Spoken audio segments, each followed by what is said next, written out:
사순절 기간 동안에 하나님의 은혜 가운데 동행하시고 또 인도하심에 감사하고, 그렇다 해도 또 사순절 기간 끝났으니 그 다음 주부터는 또 널널히 길돌자가 아니라 주님이 오시는 날까지 기도의 소리를 끊지 않는 여러분 됐으면 참 좋겠습니다.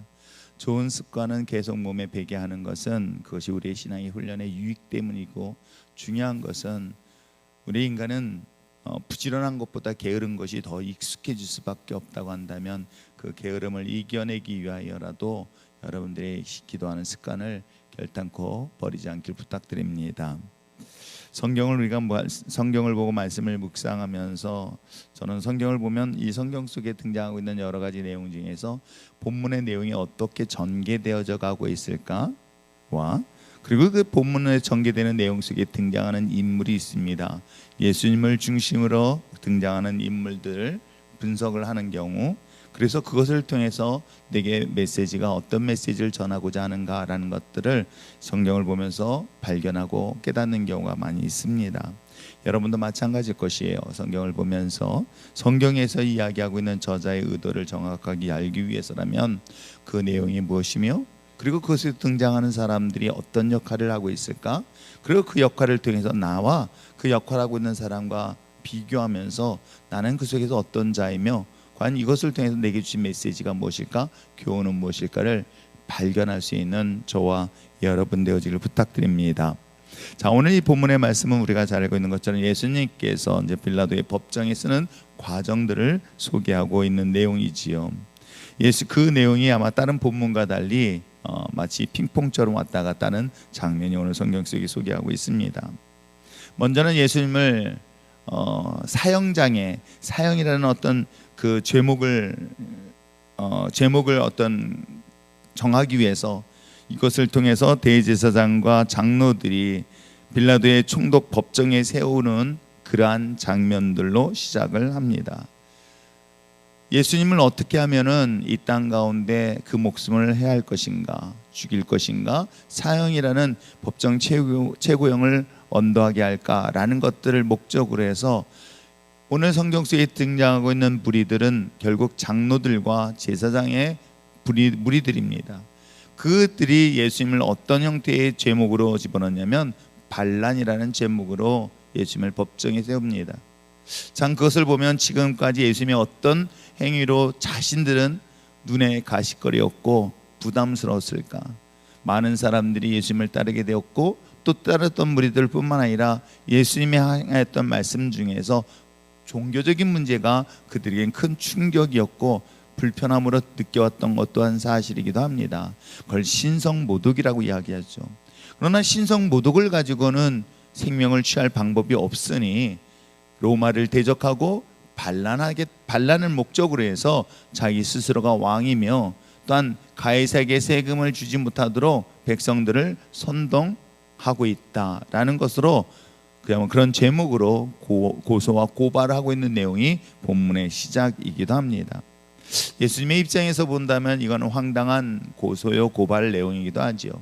우리가 신앙생활하면서도 때에 따라서는 내가 주의 일을 하다 보면, 복음의 일을 하다 보면 본인의 의사와 상관없이 이런 음모도 듣게 되어지고 또한 거짓의 소리도 들을 수 있을 때에 저는 이 본문을 보면서 우리가 주님의 일을 함에 있어서 이런 억울한 일을 당할 때 과연 우리는 어떤 모습으로 이런 문제를 대처할까.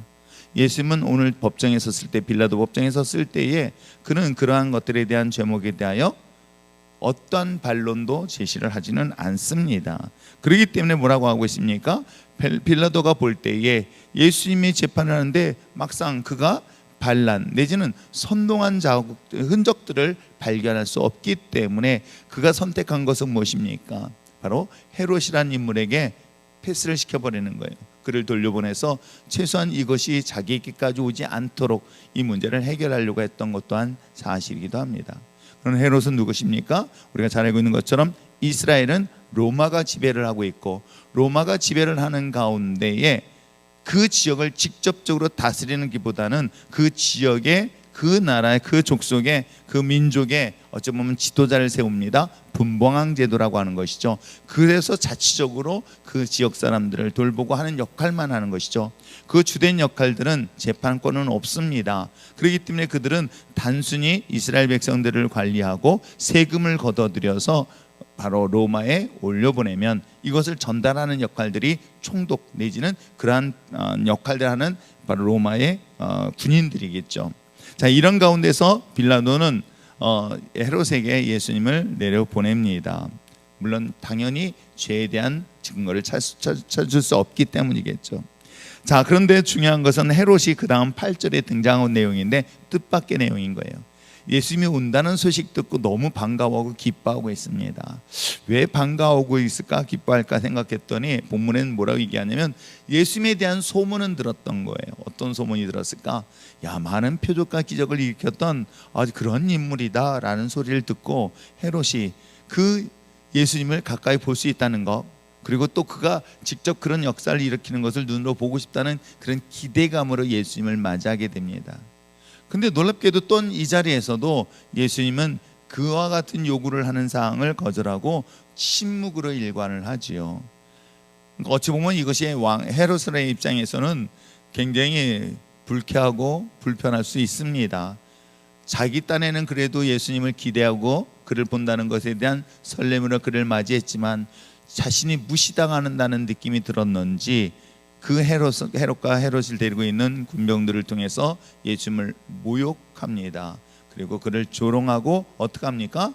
다시 빌라도에게 올려 보냅니다. 그러면서 여기 맨 마지막에 참 재밌는 것은 평소에 빌라도와 헤롯이 친했다 안 친했다? 안 친한 사이였어요. 별로 서로가 불편한 사이였습니다. 서로 껄끄러운 사이였는데 누구 문제 때문에? 예수 문제 때문에 두 사람이 굉장히 친한 것으로 성경은 마지막 부분으로 정리를 하고 있습니다. 그거 보면 하나님을 대적하는 자들은 공격할 때는 서로 생각이 다른 사람일지라도 공격을 할 때는 동시에 친구가 될 수 있는 것은 비단 이 시대도 마찬가지 아닌가 생각해 봅니다. 자, 이런 가운데서 우리가 등장하고 있는 세 그룹이 등장했죠. 죄가 없는, 그야말로 합당한 죄가 아닌 것 가지고 고소와 고발했던 그 무리들, 그리고 또 빌라도, 그리고 헤롯, 요 세 그룹을 통해서 우리가 볼 수 있는 우리 자신의 모습과 우리 신앙 속에서 등장하고 있는 그런 다양한 그런 형태의 사람들에 대하여 우리가 어떤 모습으로 대할 것인가를 살펴보려고 합니다. 먼저 우리가 말씀드렸던 것처럼 거짓 증거로 예수를 죽이려는 그 목적을 가진 그 무리들, 그들은 분명 아마 성경에 대해서 모르는 그런 무식한 사람들이 분명히 아니고, 우리가 앞부분에 계속 살펴보았던 것처럼 예수를 잡았던 것은 장로들의 집단과 그리고 뿐만 아니라 제사장의 집단이었던 것이겠죠. 종교의 지도자들이었으며 당시 이스라엘 백성들의 어쩌면 영적 지도자 역할을 했던 그런 무리들이기도 합니다. 그런데 그들에게 있어서 중요한 것들을 오류를 범하게 되어져요. 그게 뭔지 아십니까? 평소에 그들은 그 말씀을 가르치고 그 말씀대로 살았을 수도 있습니다. 그런데 때에 따라서는 자신의 목적을 이루기 위해서 평소에 지키고 가르쳤던 말씀을 지키지 않는 충격적인 내용이 바로 여기 내용이 나와요. 뭐예요? 우리가 9째 계명이죠. 10계명 중에서 9째 계명의 9계명에서 뭐예요? 우리가 잘 알고 있는 것처럼 내 이웃에 대하여 거짓 증거하지 말라. 분명히 이것은 성경 속에 기록되어 있고, 그리고 그 말씀을 생명처럼 여기며, 그리고 또한 이 말씀을 가르쳤던 그들에게 있어서 막상 자신의 눈에 가시거리 같은 예수님을 죽이겠다는 그 목적을 가지고 뭐합니까? 9번째 계명을 스스로 어기는 장면이 등장하고 있어요. 제가 성경 공부하면서 왜 우리가 예수 믿는다는 것이, 우리는 지금 예수님이 하나님의 아들이고 또 하나님의 아들뿐만 아니라 우리가 그걸 구원자라고 얘기하는 것을 전혀 이상하게 생각하는 사람 없습니다. 예수를 믿지 않다가 교회를 나와도 이 이야기하는 것에 대하여 거부감 갖지 않습니다. 근데 이것은 2000년 전의 시대 사람들에게는 이 말은 엄청 충격적인 일일 뿐만 아니라 지금도 여전히 그걸 거부하고 있는 이유가, 받아들일 수 없는 배경이 뭔지 아십니까? 스스로가 10계명 중에서 9째 계명을 어겼을 뿐만 아니라 중요한 것은 뭐예요? 하나님을 믿었던 그들에게 있어서 스스로가 하나님을 십자가에 처형시킨 이 모순된 신앙의 모습 때문에 사실 여러분 이것을 인정하고 수용하고 받아들인다는 것은 결코 쉽지 않은 것을 먼저 기억하시길 바랍니다.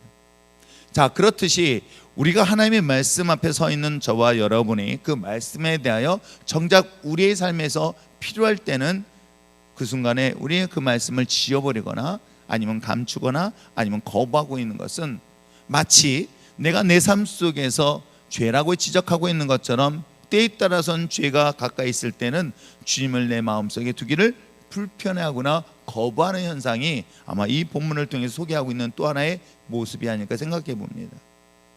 또 하나의 사람은 누구였습니까? 빌라도를 주목해 보시길 바랍니다.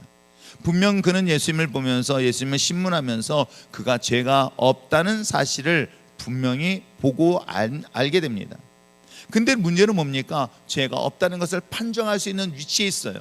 본인이 이 사람이 죄가 있다, 죄가 없다라고 결정을 내리는 순간 이거는 법적 재판의 권위를 가지고 결정을 하게 되어 있습니다. 그런데 분명히 이 본문에서는 그 부분에 대해서는 그는 침묵을 일관하고 있죠. 저는 이 본문을 보면서 때에 따라서는 우리 그리스도인들이 죄에 대하여 묵인하고 눈을 감고 침묵하는 것에 대해서 한 번쯤은 깊이 돌아봐야 되지는 않을까. 물론 다른 사람들에 대하여 오지랖 넓게 그렇게 할 필요는 없습니다. 근데 문제는 뭐냐면 내게 속해 있는 그리고 우리가 살고 있는 삶 속에서 혹여라도 죄라는 것들이 우리 삶 속에 가까이 있을 때 그것을 묵인하고 눈을 감는다는 것은 그 죄에 대하여 동의하고 그건 동참한다는 중요한 사실을 우리는 잊지 말아야 되지는 않을까요? 저는 오늘 예수님 앞에 서 있는 예수님의 죄에 대하여 거짓 증거하고 있는 자들의 이야기 속에서 바로 침묵을 일관했던 빌라도가 바로 그러한 모습이 혹시 우리들의 신앙생활 속에 있지는 않을까를 다시 한번 돌아보며 그것은 자기 자신에게도 그런 말씀으로 적용하고 있지는 않을까를 생각해 봅니다. 마지막으로 볼 수 있는 건 어떤 자들이에요? 우리가 얘기한 것처럼 헤롯과 헤롯의 군사들은 어떻게 했습니까? 예수님을 조롱하고 모욕하는 그런 장면으로 소개를 하고 있습니다. 우리 생활 속에서 과연 주님을 모욕하고 조롱하는 것들이 무엇일까? 그런 경우는 많지는 않을 것입니다. 그것은 예수를 믿지 않는 그러한 부류들의 사람들의 경우일 수도 있겠습니다. 그런데 이와 같이 이 세 그룹 색의 사람들이 등장하는 것 중에서 과연 나는 어떤 모습으로 삶을 살고 있으며 또 내가 예수를 믿는 것으로 인하여 이와 같이 나를 조롱하고 모함하고 또 뿐만 아니라 그것에 대하여 모든 사람들이 나에게 힘이 돼주고 나를 증언해 줄 것 같은 사람이 침묵하여 오히려 나에게 더 큰 어려움을 주는 상황에 있었을 때에 과연 우리는 어떤 방법으로 이런 문제들을 대처할 것인가? 그건 예수님이 대처하는 방법을 보면 충분히 알 수 있지 않을까 생각합니다. 때에 따라서는 억울합니다. 때에 따라서는 상처받을 일이 있습니다. 이걸 설명해 주고 싶을 때가 종종 있습니다. 그런데 그럴 때 주님께서 행하셨던 것은 침묵이었던 것 같아요. 제가 목회를 20여 년 동안 하면서 사실 다양한 소리를 들을 때 강대상에서 해야 할 말과 하지 말아야 될 말들이 몇 가지가 있었던 거예요. 그럴 때마다 때에 따라서는 어떤 소리를 듣더라도 강대상에서 말씀을 전하는 순간에는 개인적인 것을 변명의 것으로 절대 하지 말아야 되겠다는 것을 약속한 것은 아마 제가 성경을 보면서 깨닫는 것이고 또 뿐만 아니라 여러 가지 사건을 통해서 경험했던 것이 아닐까 생각해 봅니다. 사랑하는 성도 여러분, 때에 따라서는 우리가 주님의 일을 감당하다 보면 힘들고 어려운 일들을, 억울한 일들을, 상처받는 일들도 있을 것입니다. 그럴 때 우리가 주목할 것은 어딘지 아십니까? 우리가 어제 보았고 계속 한 주간 동안이 우리가 세례 기간 동안의 말씀을 살펴보면서 주목했던 것처럼 여러분이 주목해야 될 것은 상황과 환경과 상대가 아니라 주님의 십자가를 주목할 수 있는 저와 여러분 됐으면 참 좋겠습니다. 주님을 주목할 때에 주님이 어떤 모습으로 그 어려운 환경과 상황을 극복하고 이겨냈을까? 주님도 마찬가지입니다. 자기를 거짓 음모로 인하여 생명의 위협을 가했고 뿐만 아니라 조롱과 무시를 했으며 또 나가서 나에게 단 한마디라도 변명하고 나를 보여줄 수 있는 위치에 있는 사람들이 나에게 침묵하며 돌아섰을 때 받는 상처와 아픔은 아마 이루 말할 수 없을 것입니다. 그런데 그 순간 주님을 주목하면 어떤 느낌이 드는지 아십니까?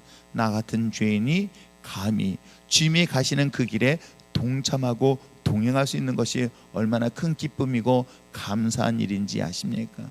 나 같은 자가 감히 버림받아 마땅할 그 죄인 중에 한 사람이었던 내가 감히 주님에 가는 그 길에 뒤따라서 갈 수 있다는 것만으로도 그것이 얼마나 감사하고 기쁜지, 이 말씀을 통해서 주님에 가시는 그 흔적에 우리도 동참해 나가는 것이 마땅히 그리스도인들이 가야 될 그런 십자가의 길이라는 것을 잊지 마시기를 부탁드립니다.